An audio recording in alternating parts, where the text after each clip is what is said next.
Welcome to More Action, the podcast for entrepreneurs, business owners, and professionals. I'm your host, Shelly Bryan, and together we have candid conversations with industry leaders to uncover valuable wisdom and lessons learned. My hope is you use these lessons to intentionally take more action in business and life. I hope you share and enjoy. All right, I am going to continue on here with a focus on productivity in the new year. Now, my first episode for the new year, if you didn't listen to that, I would dive back into it. I kind of share the discussion between motivation, which we all feel in a new year, right? This newness versus discipline.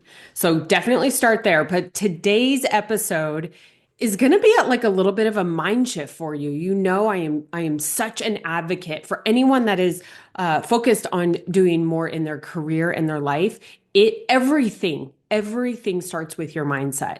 And so today's episode is obviously not going to stream away from that, but I want to read this excerpt from a newsletter that I receive. I only sign up for a few, right? You know, I'm a big advocate too for like protect what you read and listen to. So please know that if you are listening to this podcast, I don't take that like lightly. I put a lot of effort into this because if you're trusting me with your ears, I want to make sure that you go away with some type of knowledge that you can apply to your life to get to your desired destination. And so James Clear, if that name is kind of ringing a bell for you, he actually wrote the book.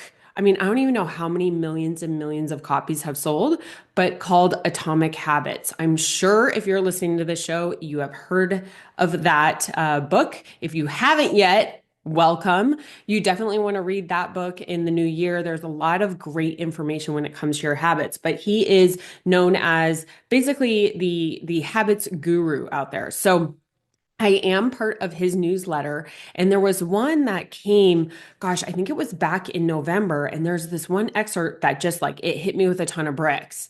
And so let me read that for you, and then I'm going to dive in. And of course, throughout this episode, I am going to be sharing, not only, personal experiences, I'm going to be sharing some statistics with you, and I'm also going to be sharing just strategies on how to move the needle where you want to go. So let's dive in. So James in this newsletter states 2 simple rules. You get better at what you practice. Number 2, everything is practice. Look around and you may be surprised what people are, quote, practicing each day. If you consider each moment a repetition, what are most people training for all day long? Many people are practicing getting mad on social media. Others are practicing the fine art of noticing how they have been wronged. Still, more have mastered the craft of making plans, but never following through. But of course, it doesn't have to be that way. Dang, if that doesn't hit you in the new year, I don't know, man. So I'm telling you, that word practicing, and you guys may have heard me talk about this, like get in the reps, get in the reps. You hear other people talk about like getting in the reps, like going to the gym, get in your reps, get in your reps. But even different areas of your life, like get in your reps. You want to learn a new skill, get in your reps, right? The more that you do it, the better that you become. It's your practice. And I love this because he puts a different spin on it. Is that, you can look around and see what you're practicing every day. Right now, you might be focusing on healthy habits. Great, that's incredible. But what unhealthy habits are you also practicing that you may not be aware of? And so everything in life is practice. It's whether we understand the intention behind it or not. And so I ask you, what are you practicing each day, consciously or unconsciously? Is it something that helps or hinders your productivity or growth? We're going to be talking a lot about productivity today.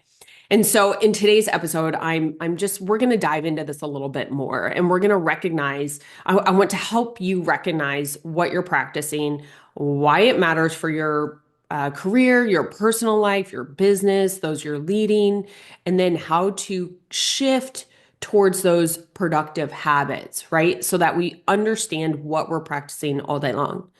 So before I get into kind of the first point I want to make, I also want to make sure that on social media we are connected. So I am huge on LinkedIn as well as Instagram and then YouTube, my channel, it's growing. I'm so excited. So make sure that we are connected there. Don't ever be afraid. I'm the one answering the DM. So shoot me a DM, a question. Hey, I want you to talk about this, or I didn't like this in this episode. Look, feedback is feedback. I'll take all of it, but I just love being connected with great people. So let's get back to it and let's dive into kind of that first thing is the awareness is like, what are you practicing without realizing? And so some of these might be that are kind of negative. They're pulling you away from productivity that you may not realize it. Constantly scrolling on social media, right? Reinforcing distraction. Maybe it's venting. Are you that person that you may not realize it, or you may be thinking about who this person is that literally just vents about problems at work or problems at their job or problems in their relationship, and they just are constantly venting, right? Reinforcing what they're doing, and maybe this is you calling you out. I've been there too. Trust me, I've done lots of calling out to myself. Is reinforcing that negative mindset. Maybe procrastination is what you're practicing. I can tell you seriously, I was practicing like it was like my job in college, procrastination. That's all I did. I didn't want to do the hard thing. I wanted to procrastinate all papers until they were literally due. I remember doing this. So I was like becoming a master at avoidance. Maybe you're practicing poor eating habits. Or one of my favorite that actually drives me bonkers is practicing excuses. Are you is like something that you want to do and immediately you have an excuse of why you can't do it before you even tried. And so we need to become more aware of what we are practicing that we don't intentionally know that we're doing. And, just to kind of reinforce this a little bit more, there was actually a study done by the American Psychological Association that shows repetitive negative behaviors reinforce neural pathways, making them harder to change over time. And I think another part of that is like harder to even recognize over time, right? If we're sitting here and we're like doing these things and we know we're doing them, right? But now it's been reinforced so much, it's going to be hard. So I'm telling you right now, I know that you guys, I mean, I I did another episode, I'll mention on it here right now. Let fear be your guide. The things that are hard or scary, that's where you need to go. And so one way that you can start becoming more aware of some of your unintentional practice, right? You could even look at your intentional, these, but start looking at your unintentional, is to reflect on your typical day. What does it look like? From the moment you wake up, are you hitting snooze or are you getting up? When you first get up, are you grabbing your phone, scrolling social media? How does that make you feel after you do that? Do you feel great? I don't know about you, but when I scroll on social media for too long, this is why I am not on Facebook so anymore, because I feel like it is so negative. And every time I was on it, I don't think I've been on Facebook for a year. Every time I was on it, I left and I was like, I feel like crap. Why am I doing this to myself? And so I stopped it. I still have the account because for like good, out where I live, like if there's a fire or something, it's a great way to get the information out the fastest way. But I am not actively on it at all because I felt like crap. And that's what my day was like. So what are you practicing in your typical day? You know, with like I said, from the moment you get up to when you go to bed. You know, Another example for me, and I already gave the example of Facebook and how it made me feel. And I finally was like, what am I doing? And it was just an intentional practice of scrolling. Got to see what everyone's doing, right? These are what the apps want us to do. But when I stopped that, I would still like, I enjoy Instagram. That being said, the app does a very good job at keeping you on it. And so I noticed I would use Instagram. I think it's the number two search engine right now to Google. And I don't know where chat falls into that, so you can call me out if I'm wrong on that data now. But I would use Instagram to look up somebody, or like I heard like a news line or something like that, and I would use it as a search in the middle of my day. I would be on my desktop. I'd be like, oh, let me look that up real quick. Literally 10 to 15 minutes later, I didn't even look up what I wanted to. And I was sitting there freaking scrolling on social media, and I lost 10 to 15 minutes of my day. And that doesn't even include the time to like refocus into the task that I was going on, which takes another 5 to 10 minutes. You do that a bunch times during the day, which I was doing. I'm calling myself out here. I don't know if you're with me, but it was like preventing me from getting the things that were important done for the business. So, what did I do? Number one is I recognized it. Number two, I actually enlisted the help of an app. And I've shared this before on social media. This is why you don't see me on there as active as I used to be. I brought on the Opal app. I'm not like paid by them or anything. It's just an app I heard from someone else, and it works really well. But it lets me, turn off certain apps during the day. I literally cannot get access to it. There's no workaround the way that I have it. And I had to enlist the help of that app. I have no shame in it. Needed help. I needed to turn it off. So now when I need to search something on Instagram, I go to my desktop, right? And it's just not very conducive to use on there and scroll. So I can search my thing and move right on. So that's just one way that like that unintentional practice of me grabbing my phone to search something was pulling me away from way too much work. So what are you doing right now? Like line out your day and find some of these unintentional things that you are practicing. Now, another thing that I want to bring up, and this comes from, so this is kind of the second segment, is another uh, book I read last year. It was called Outliers. It's from Malcolm Gladwell. It was such a quick read, but I just love these like different perspectives. And he speaks about this 10,000 hour rule. And essentially, what that is that if you deliberately practice something over 10,000 hours, it leads to mastery. Ta-da, that's what it is. So, this 10,000 hours can lead to practicing both positive and negative habits, right? So those unintentional or those not deliberate actions that you're practicing, if you're doing that enough times, you're going to get to that 10,000 hours and you're going to become a master at it. So look at like certain things that you're doing with maybe crucial conversations, tough conversations with business, with family, with just different relationships. Are you practicing those communication skills and the ability to navigate that? Or are you practicing avoidance because it's too uncomfortable? And over time, I know many colleagues in my past, like over time, that ability to, essentially go head on into they always called it in corporate America. I can't even believe I said it. Crucial conversations, but those like challenging conversations. Maybe it's letting somebody go, giving feedback that they aren't going to be happy with. It might hurt their feelings. You don't know how they're going to take it. Are you doing it, or are you practicing avoidance and then practicing avoidance again?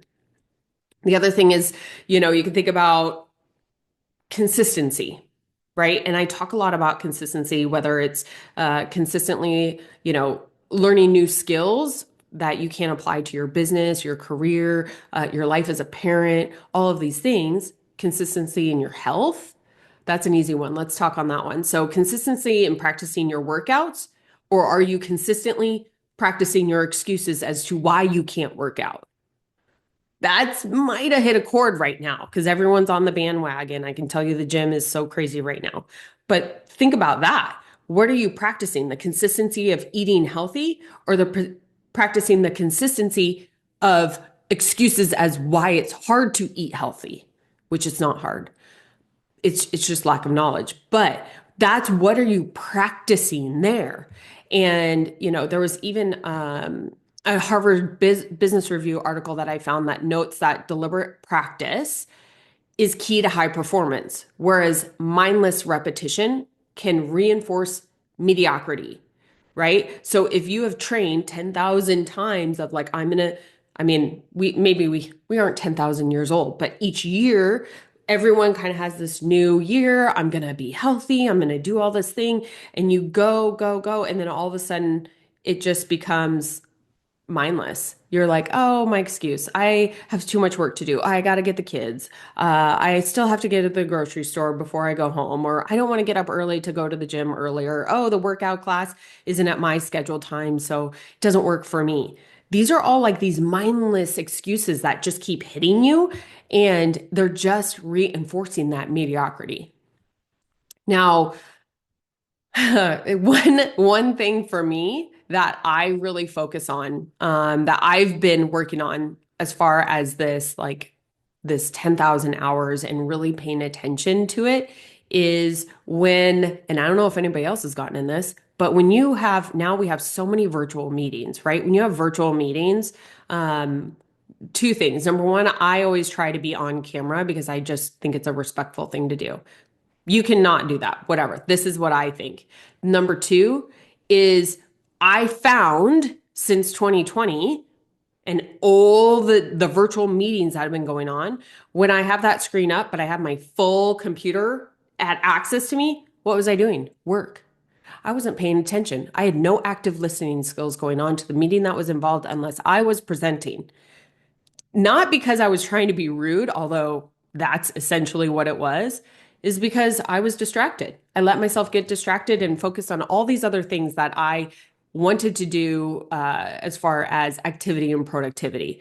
But in reality, because I wasn't actively listening, I wasn't practicing active listening during the meeting like I would be face to face, it actually caused more work at the end because there were times I had to call somebody and be like, hey, what did they say about this? Or I had to go back and research to the transcript. That takes time. What did they say about this? Because I wasn't paying attention. I wasn't actively listening.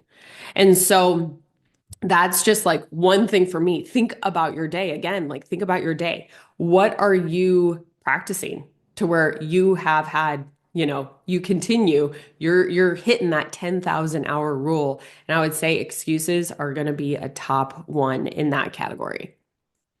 Now, another thing to just help you become more aware of what you're practicing and how it's affecting you and maybe those around you is to really actually see how your team reacts during certain times that maybe you're presenting or talking or working with them and or your family. I'm going to share a family one for sure here. So you're going to want to stay till the end because this one might hit home with you too. But I think the question that we always have to ask is like, what am I doing as a leader? What am I doing, leader and or parent? What am I doing that they, whoever I'm around most, what are they picking up from me? Now, the inverse of this is also true.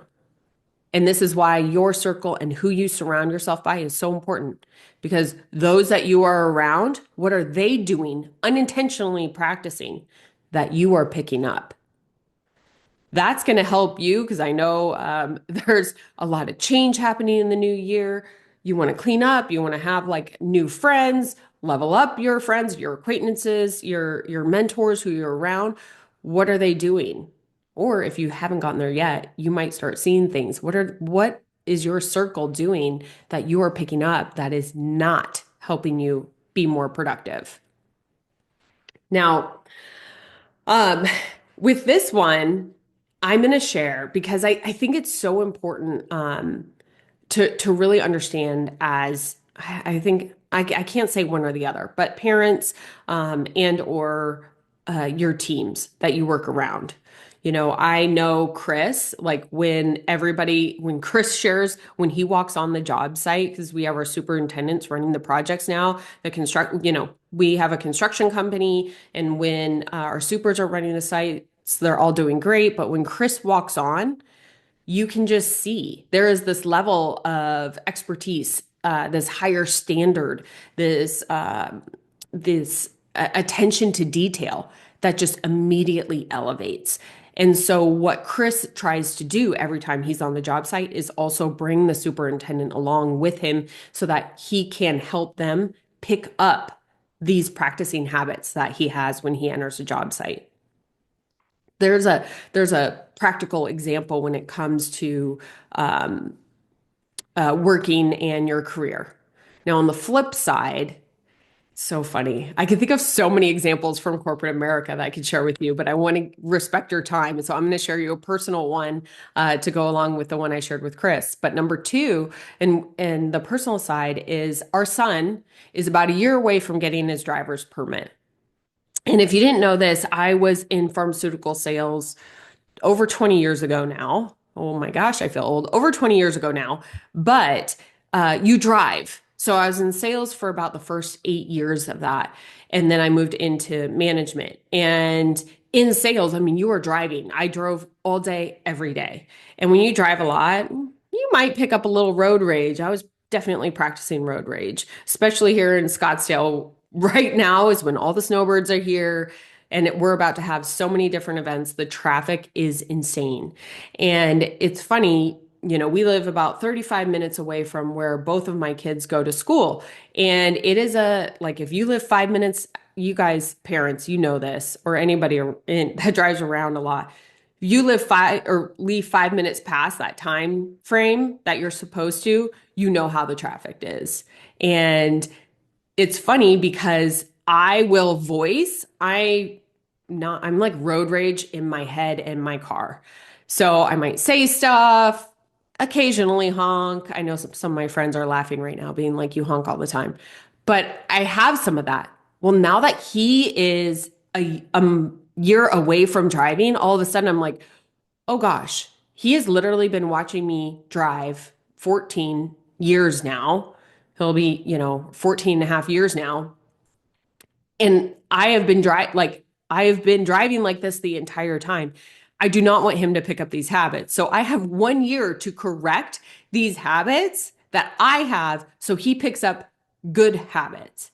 And so I talk about it more with him now than have my road rage. I'm like, do you see what that person does? So I'm trying to change what I'm doing so he picks up the good driving behavior from me and not the road rage, because he's going to be doing the same drive that I am. And kids are probably going to be a little bit late. We'll try to help him with that. But I want to make sure that he's picking up the good habits. So I'm teaching now more when I see other drivers doing different things, or maybe I didn't stop fast enough, or whatever it is. I just use it as a teaching opportunity for him, and that's redirecting my road rage into like education and asking his engagement in it. So there's kind of two examples when it comes to understanding, how your team and family reflect on your practices and vice versa. Now, I encourage you as we're kind of closing up here, is that find one area. With any habit, and you'll read this in the book, Atomic Habits, you don't go big on everything. You start very, very small. So I want you to find one habit or one practice in your life where you want to be a little bit more intentional, right? Maybe you can resonate with me in driving, and you have a driver coming soon. Maybe it's you brought on a new teammate to your organization, or you are leading someone else. How can you make sure they are picking up the best habits from you and practicing the best habits for you? Maybe it's a health habit or a health practice that you want to eliminate your excuses and not let them be first. So I want you to pick one thing that you can start working on right now, and take literally a moment, write it down, voice note it to yourself if you're on a treadmill or driving right now. And remember that it takes 10,000 hours, right, to become mastery, according to what Malcolm Gladwell shared. And if you have these masteries, right, you got to make sure to give yourself a little bit grace if these are things that you want to change the practice that you have been doing for 10,000 hours. Awareness of it is your number one thing that you can do. And so know that the practice that you daily have, all the practices, what you are practicing becomes who you are. And so make sure as we start this year strong, 2025 is the year that you master your practices that you intentionally want to have to move you closer to your goals. And so I just wish you the best of luck. I thank you for staying along all the way to the end here. And if you want, next week, I have another productivity hack that is going to be coming to you. And this one is definitely going to be not something that you're used to. But all of this is so that we can take more action every single day to reach our goals. Thanks so much for tuning in.